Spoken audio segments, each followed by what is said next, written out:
ময়না পালতো, ময়না তোতা পাখি যেটা কথা বলে পালতো।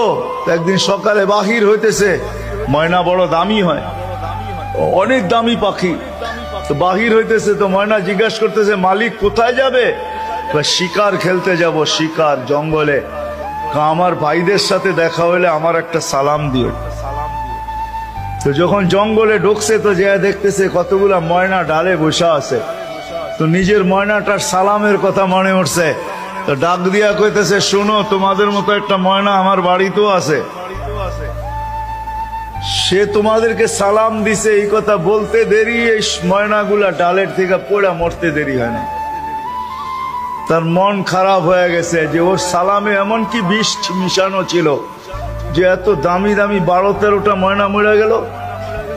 তো শিকার না খেলেই বাড়িতে চলে আসছে। তো ময়না জিজ্ঞাসা করছে মালিক এত তাড়াতাড়ি ফিরলে, হাতে তো কোনো শিকার দেখি না। তুই কথাই বলিস না। বলে কেন? তোর সালামে এমন কি বিষ ছিল যে তোর সাথীদেরকে সালাম দিতে দেরি, একটু মরতে দেরি হয় নাই। এই কথা বলতে দেরি, নিজেরটাও মরতে দেরি হয় না, ওইটার সাথে সাথে মরে গেছে। তো খাঁচার দরজা খুইলা সামনে নিয়ে বৈশা অনেকক্ষণ কাঁদছে, না লড়েও না চড়েও না, চক্ষুও খোলে না। আর কতক্ষণ কানবে? বাস ওইখানে লাইখা যে উঠা দাঁড়াইছে ময়না, বাস উড়া যে চালে বসা গেছে। তো বলছে এটা কি করলি? আমার বন্ধুরা আমাকে খবর দিছে, দেখ আমাদের মতো যদি বাগানে বাগানে ঘুরতে চাস তো মরার আগে একবার মরার ভান করে দেখ, তুইও আমাদের সাথে উঠতে পারবি, জঙ্গলে জঙ্গলে ঘুরতে পারবি। ওইটা মরা ছিল না, ও আমাকে চিঠি দিছে, চিঠি বার্তা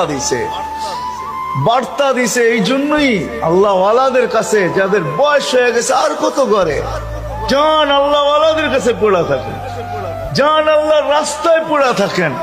মা বোনদেরকে বলবো জান মুসল্লায় পড়া থাকেন। ভাবেন মরার আগে মরে গেলাম, তাইলে চিরদিনের মৃত্যুর থেকে বেঁচে যাবে, জান্নাত মিলবে। জান্নাত করবো তো পাক্কা ওয়াদা? আল্লাহ আমাদেরকে আমল করার তৌফিক দান করেন। ওয়া মা আলাইনা ইল্লাল বালাগ।